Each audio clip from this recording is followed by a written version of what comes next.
അപ്പൊ ഇത് ഇത്രയും ചെലവ് വരുന്നതാണെന്ന് പറഞ്ഞപ്പോ എനിക്ക് തന്നെ അതിശയം തോന്നി. തോമസ് സാറേ, ഞങ്ങള് എയർലൈൻ പവർക്സ് ഇവിടെ വന്നു.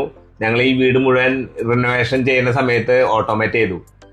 തോമസ് സാറിന് പേഴ്സണലി എന്തെങ്കിലും ഉപകാരം ഉണ്ടായോന്നാ? ഞങ്ങൾക്ക് ഏറ്റവും വലിയ ഉപയോഗം ഉണ്ടായത് എനിക്കും എന്റെ ഭാര്യയ്ക്കാ. കാരണം ഞങ്ങൾക്ക് രാത്രി ഉറക്കത്തില് ഒന്ന് വാഷ്റൂം പോകണമെങ്കിൽ തപ്പി പിടിച്ച് സ്വിച്ചിടണം. ഇത് വളരെ സിമ്പിളാണ്.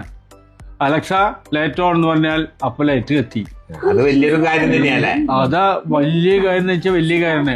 ഒരിക്കലും ഞങ്ങൾ തട്ടിത്തടഞ്ഞ് വീഴുവില്ല, അപകടവും ഇല്ല, ഒന്നുമില്ല. വന്ന് കിടന്ന് അലക്സ ഓഫ് എന്ന് പറഞ്ഞാൽ ഓഫായി. ഇതൊരു ഭയങ്കര നേട്ടം തന്നെയാ. അത് തന്നെയല്ല, ഞാൻ മോനോട് ചോദിച്ചു ഇതൊക്കെ വലിയ കാശായാടാന്ന്. അവൻ പറഞ്ഞു ഇതൊക്കെ നമ്മുടെ സാധാരണ ചെലവിലും വിട്ടേ ഒരു പൈസ കൂടുതലില്ല. അപ്പൊ ഇത് ഇത്രയും ചെലവ് വരുന്നതാണെന്ന് പറഞ്ഞപ്പോ എനിക്ക് തന്നെ അതിശയം തോന്നി.